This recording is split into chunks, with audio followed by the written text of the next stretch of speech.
It's just a sad fact that we're all going to be living with this pandemic for some time to come. The best we can do is listen to the public health advice and observe how other countries have handled their outbreaks.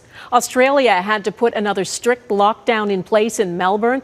Our Mike Drolet spoke to some Canadians living down under about the lessons learned. It's after Melbourne's 9 p.m. curfew and nary a soul is to be seen. Proof what are being called the most draconian COVID-19 measures in the world seem to be working.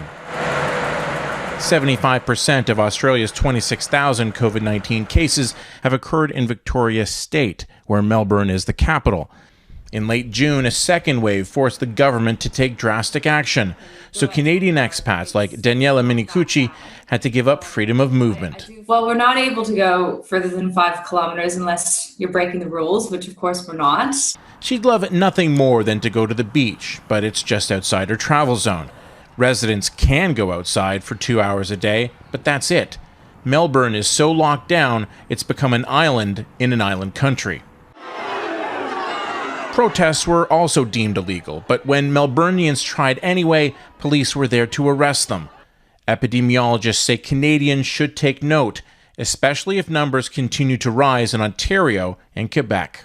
It may come to that, but let's try and avoid that by hanging on to the faith, hope, and charity of the distancing, masking, and hand hygiene. We spoke with another Canadian living in Australia, Alex Newman, 5 days after leaving Melbourne for a new job in Sydney. Can't open this for too long. Let's see. Okay, so there we go. That is the lunch. Sydney isn't taking risks with anybody coming from the hot zone, so Newman has to quarantine in a hotel room where the windows don't open and there's a guard on every floor. So I have a roast beef sandwich.